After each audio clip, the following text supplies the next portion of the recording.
Hello everyone, this is a commentary video for Anti-PT challenge in WCTF2020. Before getting into the topic, I'd like to talk about a CPU feature used in this challenge. Intel Processor Trace, called Intel PT, is a mechanism to trace code execution history in Intel CPU. PT will save the information about control flow tracing as series data called data packet. You can trace the program execution flow by analyzing this data packet afterwards.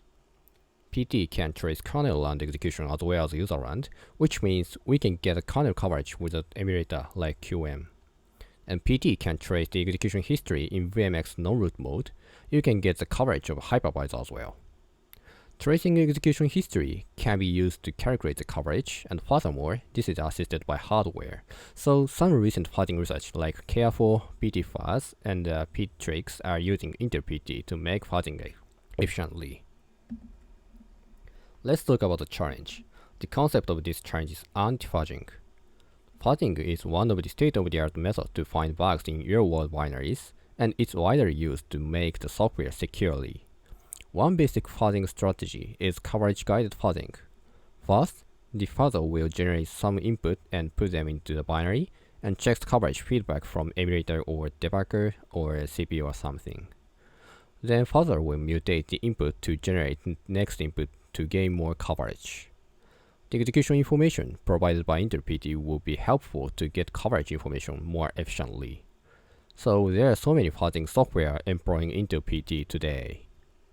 This challenge is to show a possibility of interfering trending fuzzers by detecting Intel PT inside the target binary.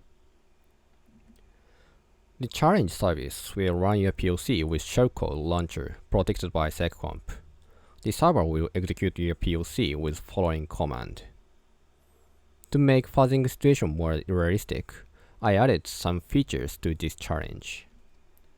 We don't know if the target binary will be executed by alone or simultaneously. The binary should be run under some loads. So the service will run your shellcode parallelly. The number of processes will be decided randomly still. I also removed environmental information to avoid a side effect brought by Linux perf command. And I added proof of work to make the service stable.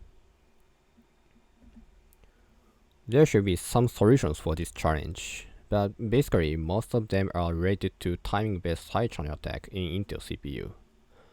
One possible solution is to collect threshold from test model, where writing to standard are allowed, and compare with consumed clocks.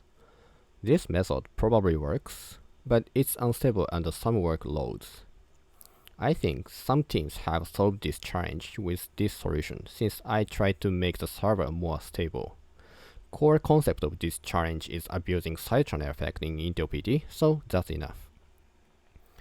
It's really hard to make a challenge solvable only with intended solution, so I've decided to put my intended solution in this presentation. Here is some quiz about Intel CPU. When you call a subroutine and the subroutine returns immediately, are there any difference under Intel PT and without PT? Surprisingly, Intel PT executes subroutines faster than non-PT. Next, how about this program? If you access the memory with 32-bit and 64-bit, which will be faster? Of course, there are a few differences between the executions though. But under Intel PT, 64-bit access is faster than 32-bit. So there are some effects when you execute under Intel PT.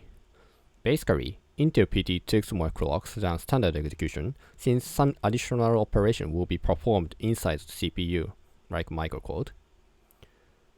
But somehow less clocks will be consumed when you execute call-let instructions, and some strange behavior are there.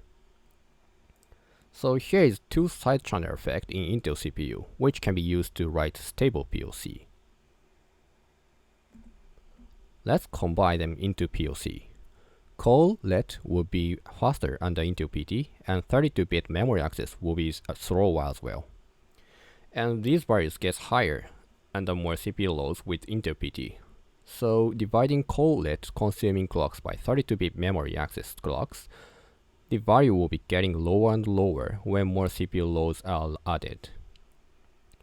This threshold was 0.79 in my environment where Intel CPU 7th generation with 2.2 GHz, and also the value was 0.8 in my teammates' environment where Intel CPU 10th generation with 3.1 GHz. So probably the value is stable across the CPU. We need more investigation to confirm them. Aside from the techniques I introduced today, there are more strange behaviors inside the Intel CPU related to Intel PT. So more research will be required as well. That's all about my challenge. Thanks for listening, and feel free to ask if you have any questions.